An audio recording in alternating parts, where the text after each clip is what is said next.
Hello everyone. Hello there.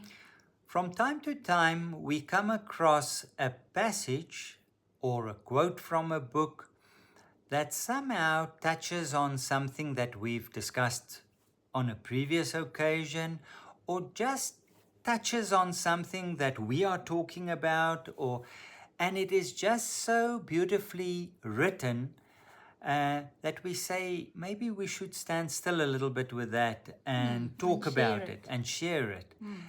So that's what we want to do today. So it's not a new book. It's actually a classic, and it's written by a woman that went by the pen name of George Eliot, and it's the book Middlemarch.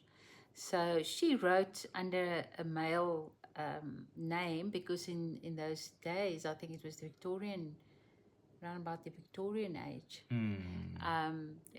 Her book might not have been well received if it was written with a feminine author. And and it's a book about ambition and about people generally, and there's a lot of symbolism. But I think the final paragraph sort of sums up what this book brings you to. And it is in general, because the beginning of books can have such a huge impact, but the ending of books can be just as powerful. And this is a beautiful ending for any book. Not to take over, but it's just the way she managed to end this book in this way. So we're going to read it.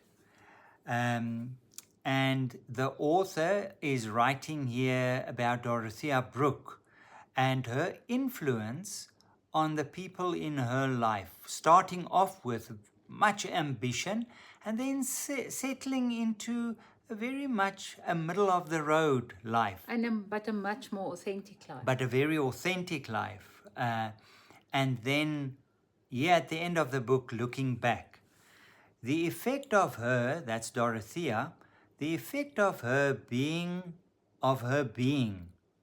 on those around her was incalculably diffusive. It was very difficult to pinpoint.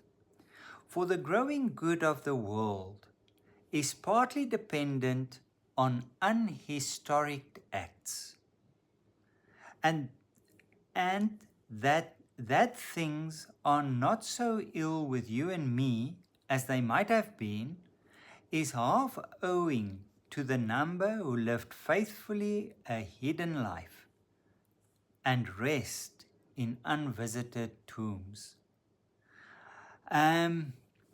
So what it is saying is, we don't know the effect of our lives on the lives of other people. Yeah. And we say on the lives of other people, but it can be in society, it can be in terms of the well-being of the world at large, ecosystems, or whatever it is. We don't know what the impact is. It's incalculably effective. Yeah, because it's something that's diffusive. It sort of spreads through. Yes.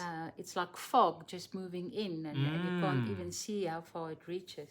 Or like a fragrance that fills a space. Yes. So yes. But what's so beautiful about this, it's not historic acts, it's not a big life, it's not a huge thing, it's not famous people. It's about our small lives, Yes. our ordinary lives. Yes. Where we often feel or look at our lives and think, what have I contributed to this world, to this life? And we feel we've not reached our potential, or we don't have a legacy that we'll leave behind. And then she says, the fact that things are the way it is and it's not falling apart or worse, is because of this life, this simply lived life.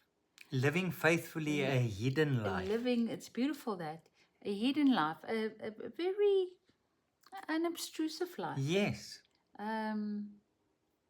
and people buried in graves not often visited. So Yeah, in not other words, famous, not yeah, being visited, or not on tourist destination maps. no, Um, and I mean, if somebody asks you who has been very influential in your life, it might be a grandmother yes, or a teacher.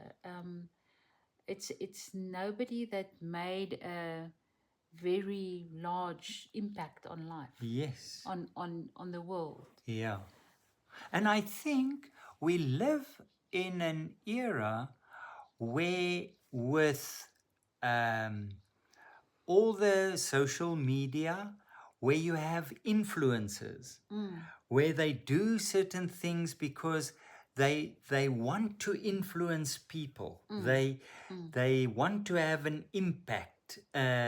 So you have to have at least 5 million followers, and uh, you should be known, and your name must be out there, and so on. And so, if you're a new on the influence Scene. scene, and you have like 1,000 followers, you feel very despondent, and I'll never get there. And it's all about those huge pictures, the huge impact. Exactly. And what she says is, those, whatever you're doing, whatever you're busy with, and I think even more so if it's coming from a place of authenticity, of a place of where it fulfills you. The impact is incalculable. It can be immense. We just don't have any idea where it can go to. Yes. The butterfly effect. Yes. It's the same principle. Exactly. So we have touched on this, but it is so important, especially also here at the beginning of the year, where I've already decided I'm going to discover something. At least. Or write that bestseller. Yes. How about that? It must be a bestseller. It must be. It must be. I'm going to ask them to give me the Nobel Prize for Literature. Yes, for sure. Yeah. Just the fact that you actually tried. Yeah. Even if they give me the prize for the nice letter that I'm writing them, asking for the prize for literature. But I mean, we have these large ambitions, thinking that if we have that, our name is set in stone. We want our name set in stone because then we know we've left something behind. There's a legacy. People. We've counted. We've made a difference. And it's very ordinary. The glue of life is ordinary lives lived faithfully. With mistakes, with family feuds and misunderstandings and everything bundled together in this life, it makes out what has an impact on the people in this world. And I think it can be positive and negative, of course. But I think just to know this does make a difference in terms of seeing your life as worthy of living. Yes. To know this is to know that your life has an impact, has a fragrance, is spread. It's different to just living and feeling that nothing much is coming of my life and of my days. I think it gives you a sense of worthiness for being who you are, where you are, what you are doing, whether it's just making food every day for your family. And what is so beautiful for me in reading the Bible, especially the Old Testament, is how it is filled with very ordinary characters. And that those are the characters in God's big play leading up to our lives. It's just beautiful to see that. And George Eliot captured it so beautifully. It's just nice to read a beautifully written piece as well. Piece of wisdom. Yes. Yeah. Yes. And I mean, if she had written this as a woman, we might not have read this afternoon. That's So the her impact after all these decades after being written. So it's just very nice to read it. Thank you that we can share this with you. Thank you for the feedback as always. We really appreciate that. And we talk again next week. keep well, everyone. Bye bye. Bye.